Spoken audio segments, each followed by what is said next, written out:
Alright, welcome back to Auto Shenanigans, guys. I haven't seen y'all in a year, so let's kick this off with some shenanigans.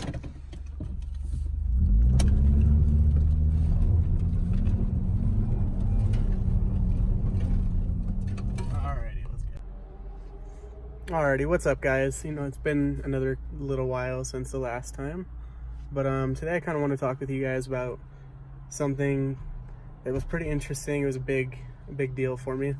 So the last video you guys saw up until the one I just uploaded a couple weeks ago was, you know, of my new car at the time, which was a 2012 Chevy Cruze. It was a 6-speed manual with the 4-cylinder turbo, you know, kind of sporty for what it was. So the biggest reason why that car is gone and off of the channel forever, and you guys will never see it again, I won't see it ever again, nobody will, is because I got in some legal issues with that car.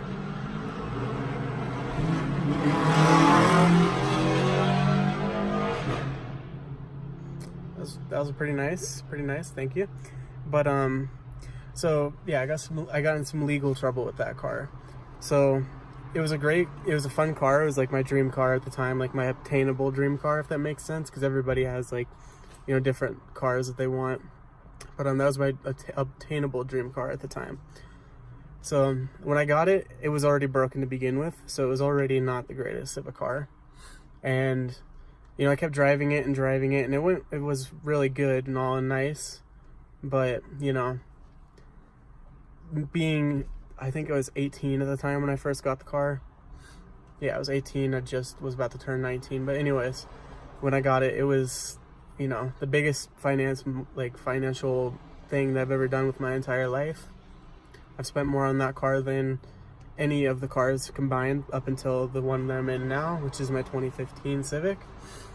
But yeah, so that car, it was always broken. I think the longest I went without it having a check engine light was about 10 seconds, because, you know, you reset the battery after you fix something and then another thing was broken. That's typically my luck with cars, specifically GM cars. But so yeah, so like I said, I got in some legal trouble with that car. And just like a little bit of a background, like I said, it was always broken. So I started, instead of just replacing it with factory parts, I would just, you know, spend a little bit more and get the aftermarket, like, upgraded, better version of each part.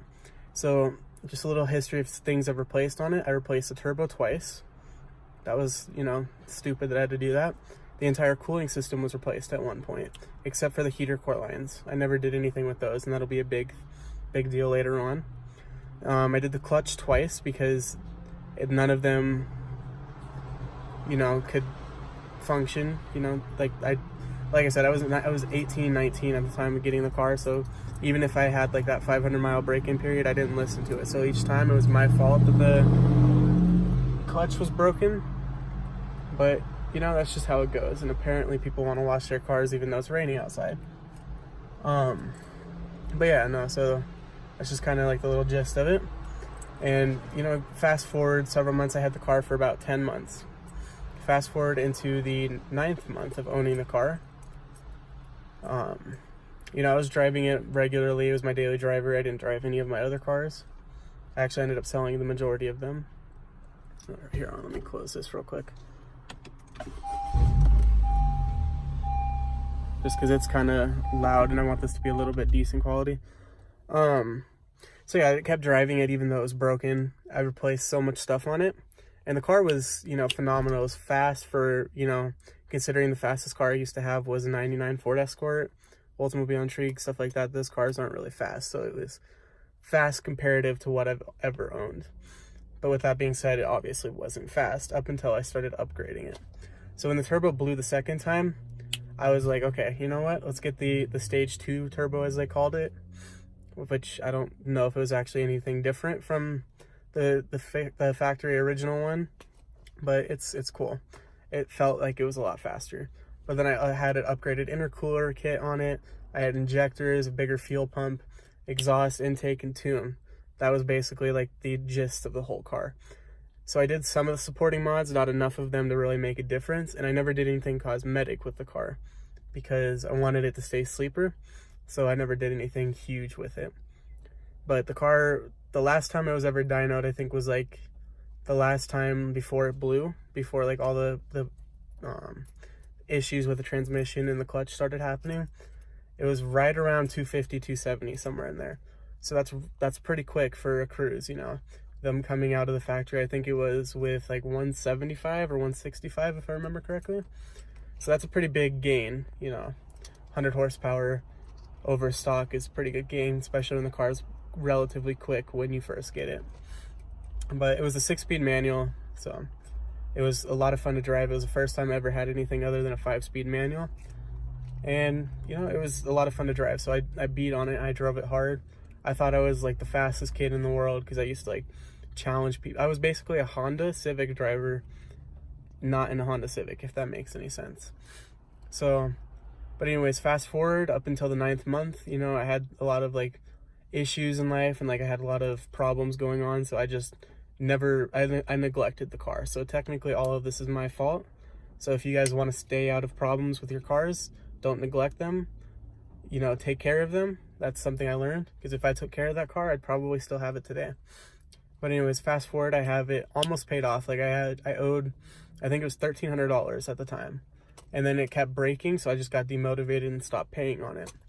And so eventually it ended up interest builds on it. And I had super high interest. I think I was like 27% interest on that car. So that's huge. Every month that you miss, you end up getting huge like added on cost to the car. So it ended up being like $4,400 when I went to trade it in. But yeah, so 9 months in, it was almost paid off. I gave up on it. So then it was back to 43, 44, somewhere like that. It was 4,000 nonetheless. And so I gave up on the car completely. Like, it was broken. It had a coolant leak. And then I go back to pick it up. And this is like, the car at the time was roughly 45-50 minutes from my house. So I drove the Ford Escort, which you guys have seen previously on the channel. You'll see again soon, because I'm gonna go work on it either tomorrow if it's nice, or another day soon. But anyways, so I drove that car all the way down to where I was storing the cruise, and then I had another 45-minute drive home, and the car drove fine on the way home. Like, it didn't leak, it didn't have any issues, it didn't smoke, it didn't feel wrong, it felt perfect. It felt like, wow, this car is actually just, you know, it needed a break, is what I thought. So then I go to drive it the next day, and I get a text message from one of my coworkers, and she was like, hey, can you pick me up and take me to work? So I was like, okay, cool. Because, you know, I like to think I'm a nice person sometimes, but I guess not. There's a few people that would say I'm not, but that's fine. So I went there, and she lives about 45-ish minutes from where I lived, and then we had to take and double back to get to work. So it was like, all in all, going to be an hour and a half worth of driving. So I leave my house with 2.5 hours or so before I had to be at work and before she had to be at work. And on the way there, I noticed a little bit of smoke coming from the car, and I figured, okay, this is ridiculous. So I pulled over and I checked for leaks, and I looked over the car. Car didn't sound wrong, didn't feel wrong, nothing. I just saw a little bit of white smoke. And so I'm like, okay, cool. Didn't see any leaks, so I was just like, this is fine. I'll just keep driving it and I'll baby it. So I was babying it, and I was being calm, and I was being nice to it. And, you know, we're driving back. I picked her up, and we're almost like halfway. We were at the point where we were like close to where my house would be. We were like 10 minutes from my house. So then we were like 40-ish, 50 minutes from work at that point. And we're driving in front of the Honda dealership, and this is the funniest part, because if we weren't in front of the Honda dealership, I don't think I would have bought a Honda. But nonetheless, I'm, you know, driving it, I'm being calm, and I'm like explaining to her, I was like, listen, if you see any smoke, if you look in the mirror and you see any smoke, let me know. If it's like a lot, let me know. If it's not a lot, then don't worry about it. And then like we have people honking, flashing their lights at us, looking at us weird, and I never realized it. And so eventually I ended up looking in my mirror to make a lane change. And that's when I literally couldn't see anything behind me. That's how much smoke there was pouring from the car.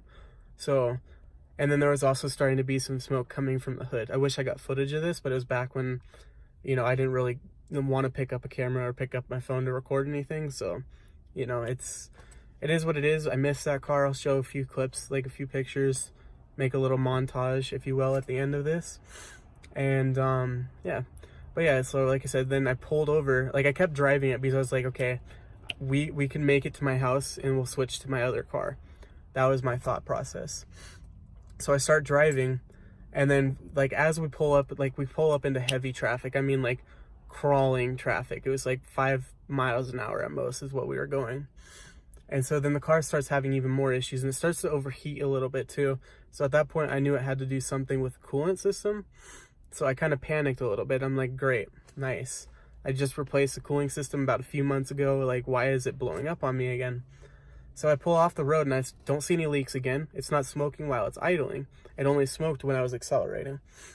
But, so I just figured, you know, maybe it's something stupid, like a small little clamp or something.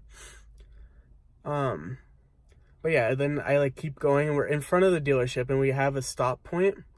But then there's, the traffic cleared up to like in enough ability for me to like kind of get on the car a little bit. So I did, just to see what the car would do if I got on it. And the thing acted stupid, crazy. Like out of nowhere, it seemed like it had 1,000,000 horsepower. Like the car just wanted to go, and then it just dropped all of it, and it just fell flat on its face. Like it had nothing. Like I blew up the motor. And so I like pulled over in front of this Honda dealership on the main road, and like we're backing up traffic because nobody can see anything because of all the smoke. And then the car is like halfway in one lane and halfway in the other because I couldn't, like there wasn't enough room for me to completely pull off the road. And I didn't think about going a little bit further and pulling into the driveway of Honda, which I should have done that because that would have been funnier. But I get out and I had a fire extinguisher because I wasn't entirely naive and stupid. So I had one of those since it was a modded car. If it was my stock car, like in the Honda, I don't have one because it's a Honda Civic, it's stock. The only thing that's been done to it is an exhaust. So like, if it were to catch on fire, I'd be pissed. Anyways, so I grabbed my fire extinguisher and popped the hood to start trying to spray. Like I didn't open it all the way. I just pulled the lever to open it up just enough to where I can get in there and with a little bit of the fire extinguisher to hopefully like put out any fire that was there. And I like hear people screaming, and then there's like people from the Honda dealership, sales techs, you know, mechanics there. They're all running out with fire extinguishers, bless their hearts. That was the coolest thing ever. That's what sold me on going in to get a car.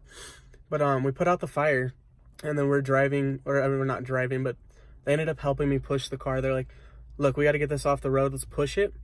So they were starting to push it when a bunch of cops showed up. And by a bunch, I mean about 3, an ambulance and a fire truck.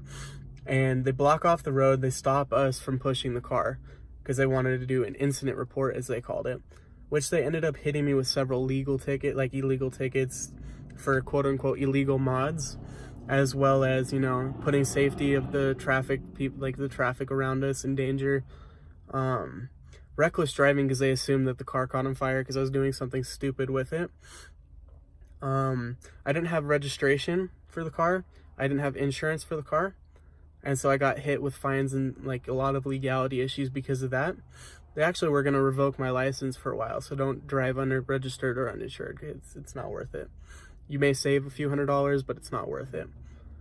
But yeah, so then like I got hit with all of that, and it was about $2,500 worth of fines.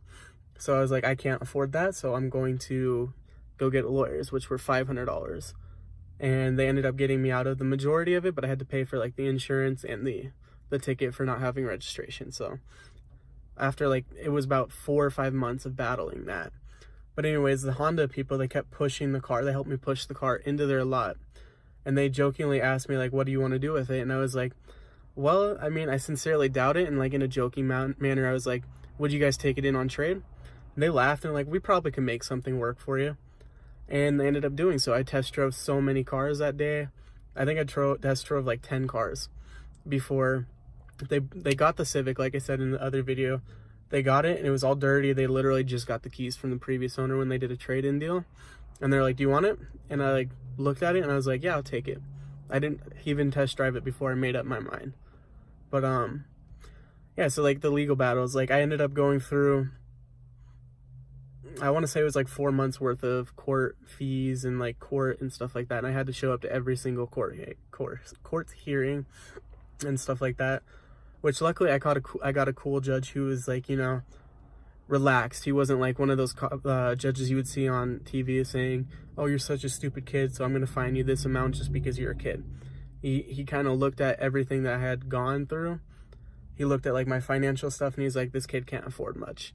Like, honestly, like genuinely speaking, I'm amazed that they even got me the cruise. Like, I'm amazed I got financed for that in the first place. But yeah, it was just a lot of legal battles. And then that's kind of why I never posted anything, because I didn't want to do anything to like provoke the judge or the lawyers for the state. Because if I did anything wrong, like I couldn't even get a ticket. If I got a ticket within that period of time, it would have been boom, I was screwed all over again. So I did everything. I was a perfect citizen, as best as I could be. But yeah, so like it just was a whole mess and a whole ordeal. And that car, they ended up fixing it, which was impressive.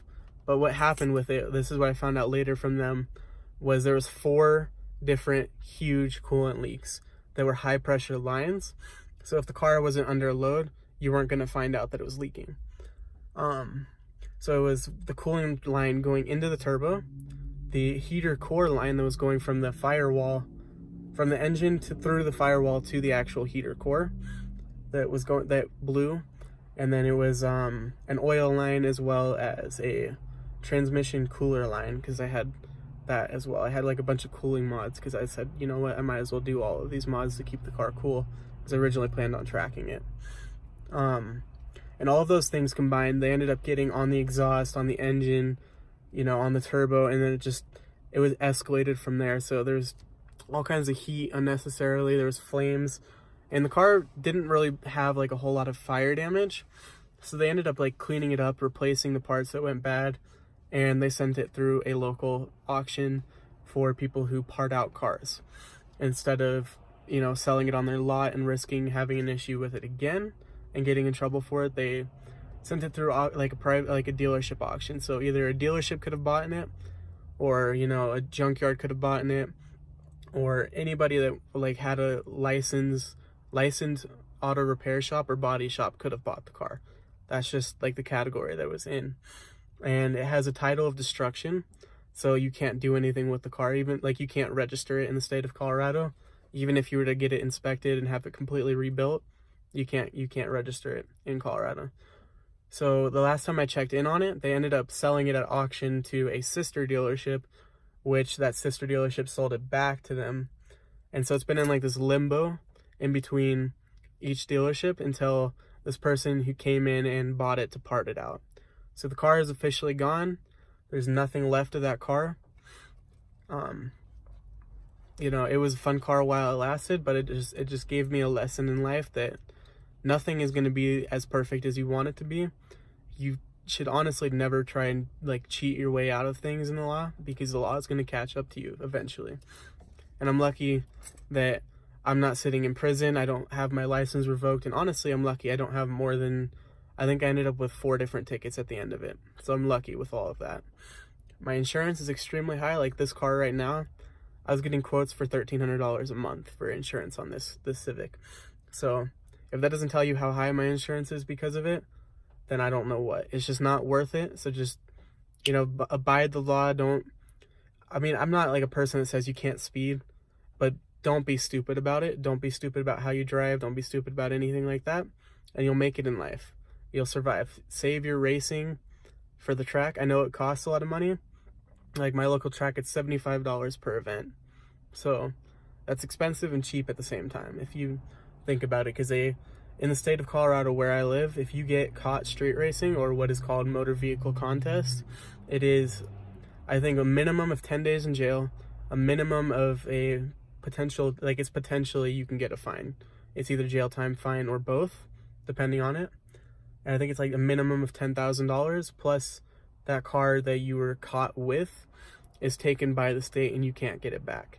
The only way you can get it back is if somebody else bought it at auction and then you bought it from them, or something along those lines. But it's just not worth it. $75, you know, every once in a while somebody you can spare. Like, it's not that big of a deal. And your car, if it catches on fire, cool. They've got ways to put it out, and most places that you race at, everybody there that works there, as well as people that, you know, race there, like, that, you know, run their cars and stuff like that, they'll be nice enough to help you out. Like, I had the Escort at a track event, and I ended up blowing a tire and breaking one of my rims on it. And this guy had a Ford Focus that he put a wheel from his car onto mine so I could drive my car home. So it's just, and he didn't even ask for anything in return. I just showed up to the next event with his wheel with a brand new tire, and he was fine. So, you know, it just goes to show you, you gotta think of the smarter moves to keep yourself out of trouble. But that's basically it for you guys. Let me know if you want to hear a little bit more on this, because I have more details that I could give you. But you guys have a good day, good night, whatever it is, and I'll talk to you guys next time.